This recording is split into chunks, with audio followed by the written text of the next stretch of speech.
அனைவருக்கும் வணக்கம். இந்த பதிவில் என்ன பார்க்க போகிறோம்னா, மதுரையில் தற்போது இந்த ஆண்டிற்கான மதுரை சித்திரை திருவிழா கொடியேற்றத்துடன் தொடங்கி நடந்து வருதுன்னு சொல்லலாங்க.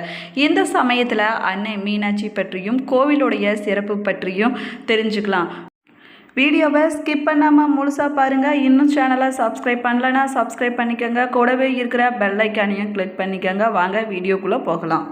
ஜோதிட ரீதியாக நிறைய சந்தேகங்கள் இருக்கா? இந்த வீடியோவுக்கு கீழே வராகி ஜோதிட நிலையத்தோட தொலைபேசி எண் கொடுத்துருக்குறேன். இந்த எண்ணுக்கு தொடர்பு கொண்டு பேசி பாருங்கள். உங்கள் வாழ்க்கையில் இருக்கக்கூடிய எல்லா பிரச்சனைகளுக்கும் சரியான தீர்வு கிடைக்கும். மேலும் உங்களுக்கு திருமண தடை இருக்கா, அல்லது வீட்டில் எப்போவுமே சண்டை சச்சரவு மனக்குழப்பம் இருக்குதா, நிறைய பிரச்சனைகள் இருந்தாலும் சரி, நீங்கள் இந்த வராகி ஜோதிட நிலையத்தோட தொலைபேசி எண்ணை தொடர்பு கொண்டு பேசி பாருங்கள். உங்கள் வாழ்க்கைக்கு சரியான தீர்வு கிடைக்கும். மதுரை என்றாலே நம்முடைய நினைவுக்கு வருவது மீனாட்சி அம்மன் திருக்கோவில் தாங்க. மதுரையில் எவ்வளவோ கோவில்கள் இருந்தாலும் மீனாட்சி அம்மன் கோவிலே தனிச்சிறப்பாக சொல்லப்படுதுங்க. ஈசன் தன்னுடைய திருவிளையாடல்களை பல நிகழ்த்தியதும் இந்த கோவிலின் தான் சொல்லலாங்க. ஒரு வருஷத்தில் 274 நாட்களுமே திருவிழா இருக்கக்கூடிய ஸ்தலமாகவும் இந்த மதுரை மீனாட்சி அம்மன் கோவில் விளங்குதுன்னு சொல்லலாங்க. நவகிரகங்களின் புதன் தலமாகவும் இந்த தலம் விளங்குதுன்னு சொல்லலாங்க. அதே போல் இந்த ஸ்தலத்தில் அன்னையை வழிபாடு செய்தால் திருமண வரம் கைகூடி வரும்னு சொல்லலாங்க. அது மட்டும் இல்லாமல் கல்வி கேள்விகளிலும் சிறந்து விளங்கலான்னு சொல்லப்படுதுங்க. மதுரையே மீனாட்சி, மீனாட்சியே மதுரை என்று சக்தி பீடங்களில் சிறப்பித்து கூறும்படியான ஸ்தலம் இந்த ஸ்தலம்னு சொல்லலாங்க. இந்த பீடத்துக்கு ராஜ மாதாங்கி ஷியாமலா பீடம்னு பெயர் இருக்குதுங்க. இங்கு அரசாட்சி செய்யக்கூடிய அன்னை மீனாட்சிக்கு அபிராமவல்லி, அங்கையர் கன்னி, கற்பூரவல்லி, குமரி துறையவள், கோமகள், சுந்தரவல்லி, பச்சை தேவி, மரகதவல்லி, தடாதகை, அபிஷேகவல்லி, பாண்டிய பிராட்டி, மதுராபுரி தலைவி, மாணிக்கவல்லி, மும்மலை திருவழுதி மகள் என பல திருநாமங்கள் இருப்பதாகவும் சொல்லலாங்க. மலையத்து வஜன் செய்த வேள்வித்தீயிலிருந்து தோன்றிய பெண் குழந்தைதான் அன்னை மீனாட்சின்னு சொல்லலாங்க. 3 மார்பகளுடன் பிறந்த குழந்தை என்பதால் ஒரு கணம் மலையத்து வஜனும் அவன் மனைவியும் கண்கலங்கிய போது தன்னுடைய கணவனை காணும்போது இவளின் 3வது மார்பகம் மறைந்துவிடும் என ஒரு குரல் ஒலித்ததாகவும் சொல்லப்படுதுங்க. இப்போது மதுரை நகரை அன்னை மீனாட்சியே அரசியாக இருந்து ஆட்சி செய்து வருவதாகவும் சொல்லலாங்க. அதனால தான் இங்குள்ள மக்கள் தங்களின் குறைகளை அன்னை மீனாட்சியிடம் சொன்னதும் அவள் உடனடியாக அதை தீர்த்து வைப்பதாகவும் நம்பப்படுதுங்க. மதுரையின் அரசியான மீனாட்சி அம்மன் திக்விஜயம் புறப்பட்டதாகவும் சொல்லப்படுதுங்க. பல திசைகளுக்கு சென்று அன்னை மீனாட்சி வெற்றி பெற்றதாகவும் சொல்லலாங்க. அப்பொழுது திருக்கைலாயத்துக்கு சென்ற பொழுது அங்கு சிவபெருமானை கண்டதும் அவள் தன் பெண்மையை உணர்ந்து ஞானமுற்றாள்னு சொல்லலாங்க. அப்பொழுது அவளின் 3வது மார்பகம் மறைந்ததாகவும் சொல்லப்படுதுங்க. அதற்கு பிறகு சிவபெருமான் மதுரைக்கு சொக்கனாக எழுந்தருளி அன்னை மீனாட்சியை திருமணம் செய்து கொண்டதாகவும் சொல்லலாங்க. மீனாட்சி அம்மனை மனம் புரிவதற்காக சிவபெருமான் திருமண கோலத்தில் வந்ததால் சுந்தரேஸ்வரர் என்றும் சொக்கன் என்றும் அழைக்கப்படுறாருன்னு சொல்லலாங்க. மதுரையின் அரசியான மீனாட்சி அம்மனுடைய அபிஷேகங்களை பார்ப்பதற்கு பக்தர்களுக்கு அனுமதி இல்லை என்று சொல்லலாங்க. அலங்காரம் செய்த பிறகே பக்தர்கள் பார்க்க அனுமதி இருப்பதாகவும் சொல்லப்படுதுங்க. இந்த ஸ்தலத்தில் பிரசாதமாக தாளம்பூ குங்குமம் வழங்கப்படுதான். இந்த குங்குமம் வேறு எங்கும் கிடையாதுன்னு சொல்லலாங்க. இந்த ஸ்தலத்தில் அருள்பாலிக்கக்கூடிய மீனாட்சி அம்மனுடைய திருமேனி மரகத கல்லால் ஆனதுன்னு சொல்லலாங்க.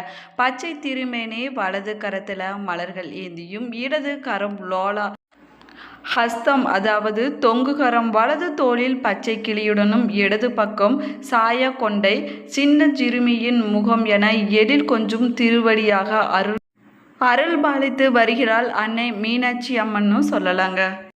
அதே போல் இந்த ஸ்தலத்தில் நடந்த அற்புதங்களும் அதிசயங்களும் எண்ணில் அடங்காதவைன்னு சொல்லலாங்க. கலியுகத்தில் ஸ்ரீ காஞ்சி காமகோடி பீடம் மற்றும் ஸ்ரீ சிருங்கேரி சாரதா பீடம் ஆகியவற்றில் ஆஸ்தான வித்வானாக இருந்த மகன் தேதியூர் சுப்பிரமணிய சாஸ்திரிகள் பார்வை இழந்து அவதிப்பட்ட போது அவர் அன்னை மீனாட்சி அம்பாளை நோக்கி 15 பாடல்கள் கொண்ட துதி பாடலை ஒன்று பாடியதாகவும் சொல்லப்படுதுங்க.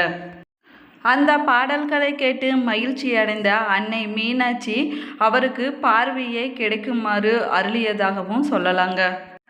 அன்று முதல் இந்த ஸ்தலத்துக்கு வந்து பார்வை குறைபாடு இருக்கக்கூடியவர்கள் அந்த பாடல்களை பாடி வேண்டிக் கொண்டால் கண் பார்வை விரைவில் கிடைக்கும்னு இந்த ஸ்தலத்தின் நம்பிக்கையாக சொல்லப்படுதுங்க. இந்த ஸ்தலத்தினுடைய சிறப்புகளை சொல்ல சொல்ல அடங்காதவை என்றாலும் கூட இந்த ஸ்தலத்தினுடைய சிறப்பாக சொல்லப்படுவது ஆயிரங்கால் மண்டபம்னு சொல்லலாங்க.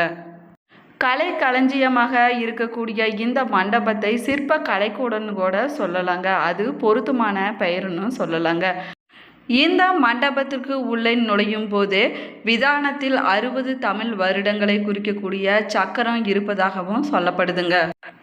இந்த மண்டபத்தின் நாயகனாக நடராஜ பெருமாள் காட்சி கொடுக்கிறாருன்னு சொல்லலாங்க. கையில் வாழை ஏந்தியபடி தீயவர்களோடு போரிடக்கூடிய சிவபெருமான் சிவலிங்கத்தின் மீது கால்களை வைத்தபடியே தனது கண்ணை தோண்டும் கண்ணப்பர் மற்றும் பிச்சாடனர் முன்னங்கால்களை தூக்கி பாயக்கூடிய குதிரை மீது அமர்ந்த வீரர்கள், அதாவது இது நரியை பரியாக்கி பரியை நரியாக்கிய சிவபெருமான்னு சொல்லலாங்க.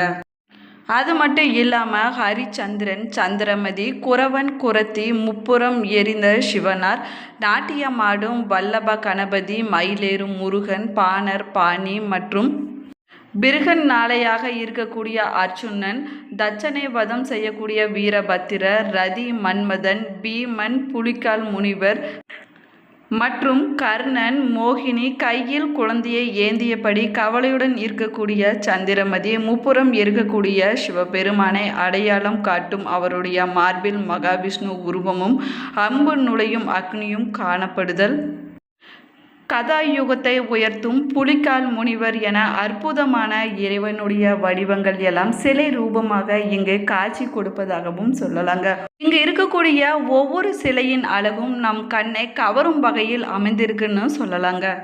விஜயநகர பேரரசர் கிருஷ்ணதேவராயர் தன்னுடைய படைத்தலைவரை மதுரைக்கு அனுப்பியதாகவும் சொல்லப்படுதுங்க. அதற்கு பிறகு விஸ்வநாத நாயக்கர் இங்கே வந்ததாகவும் சொல்லலாங்க. இவரே மதுரையின் நாயக்கர் ஆட்சியை நிறுவியதாகவும் சொல்லப்படுதுங்க. இந்த அரியநாதர் தான் ஆயிரங்கால் மண்டபத்தை கட்டினாருன்னு சொல்லலாங்க. இந்த மண்டபத்தின் குதிரை மீது அமர்ந்திருக்கக்கூடிய வீரரின் சிலை இவருடையது என்றும் சொல்லப்படுதுங்க. சொக்க ராவுத்தர் சிலை என்றும் இந்த சிலை அழைக்கப்படுதுன்னு சொல்லலாங்க. கற்சிலைகள் இல்லாமல் ஆயிரங்கால் மண்டபத்தில் இறைவன் இறைவியின் செப்பு திருமேனிகள் கண்ணாடி பேழைகளில் வைக்கப்பட்டுள்ளதாகவும் சொல்லலாங்க. மதுரை மீனாட்சி அம்மன் சுந்தரேஸ்வரர் கோவிலானது 15 ஏக்கர் பரப்பளவில் அமைந்திருக்குதுன்னு சொல்லலாங்க. இந்த கோவில் 8 கோபுரங்களையும் 2 விமானங்களையும் கொண்டதாகும். இங்குள்ள கருவறை விமானங்கள் இந்திர விமானம் என்று அழைக்கப்படுவது. 32 கல் சிங்கங்கள், 64 சிவகணங்களும் 8 வெள்ளை யானைகளும் கருவறை விமானங்களை தாங்கி நிற்பதாகவும் சொல்லப்படுதுங்க. இந்த கோவில் கிழக்கு மேற்காக 847 அடியும் வடக்கு தெற்காக 792 அடியும் கொண்டதாகுங்க. இந்த கோவிலின் ஆடி வீதிகளில் 4 புறமும் 9 நிலைகளை உடைய 4 கோபுரங்கள் மிக உயர்ந்த நிலையில் காணப்படுதுன்னு சொல்லலாங்க. கோவிலில் பார்த்தீங்கன்னா அழகிய சிற்ப வேலைப்பாடுகள் ஒவ்வொரு மண்டபத்திற்கும் வேறுபட்டு காணப்படுகின்றன. அது மட்டும் இல்லாமல் அழகிய நுணுக்கங்களை கொண்டும் தனித்தனி சிறப்புகளை கொண்டும் ஒவ்வொன்றும் காணப்படுதுன்னு சொல்லலாங்க. ஆயிரங்கால் மண்டபம் இந்த கோவிலின் சாமி சிலைக்கு இடதுபுறத்தில் அமைஞ்சிருக்கான். இந்த மண்டபம் கோவிலின் உள்ள பிற மண்டபங்களை விட அளவில் பெரியதாகவும் சொல்லலாங்க. மீனாட்சி அம்மன் சன்னதியின் முன்பகுதியில் பார்த்திங்கன்னா 8 சக்தி, அதாவது அஷ்ட சக்தி மண்டபம் அமைஞ்சிருக்குன்னு சொல்லலாங்க. அதனுடைய வாயில விநாயகர், முருகன் திருமேனிகளுக்கு இடையே மீனாட்சி திருக்கல்யாணம் கதை வடிவம் சித்தரிக்கப்பட்டுள்ளதாகவும் சொல்லலாங்க. அந்த மண்டபத்தில் அமைந்துள்ள தூண்களில் 8 சக்தியின் 8 வடிவங்கள் அழகாக வடிவமைக்கப்பட்டிருப்பதாகவும் சொல்லலாங்க. வீர வசந்தராயர் மண்டபம் மதுரை மீனாட்சி சுந்தரேஸ்வரர் கோவிலின் கிழக்கு வாசல் வழியாக சுவாமி சன்னதிக்கு செல்லக்கூடிய வழியில் ஆயிரங்கால் மண்டபத்தின் முன்புறத்தில் அமைஞ்சிருக்குன்னு சொல்லலாங்க. 400 ஆண்டுகள் பழமை வாய்ந்தது இந்த மண்டபம்னு சொல்லலாங்க.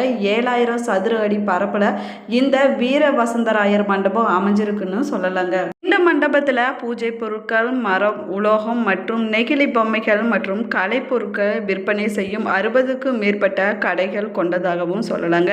இந்த மண்டபத்தின் நடுவில் சாமியை பார்த்தவாறு நந்தி சிலை காணப்படுதுன்னு சொல்லலாங்க. இந்த பதிவு நீங்கள் பயன்பெறும் வகையில் அமைஞ்சிருக்கும் என்று நினைக்கிறேன். இந்த பதிவு உங்களுக்கு பிடிச்சிருந்தால் லைக் பண்ணுங்கள், ஷேர் பண்ணுங்கள், கமெண்ட் பண்ணுங்கள். இன்னும் சேனலை சப்ஸ்கிரைப் பண்ணாமல் இருந்தீங்கன்னா சப்ஸ்கிரைப் பண்ணிக்கோங்க. கூடவே இருக்கிற பெல் ஐக்கானையும் கிளிக் பண்ணிக்கோங்க. Thank you friends. உங்களுக்கு மீனாட்சி அம்மன் பிடிக்கும்னா ஓ மீனாட்சியை போற்று என்ற வாசகத்தை மறக்காமல் கமெண்ட் பாக்ஸில் கமெண்ட் பண்ணுங்கள். தேங்க்யூ.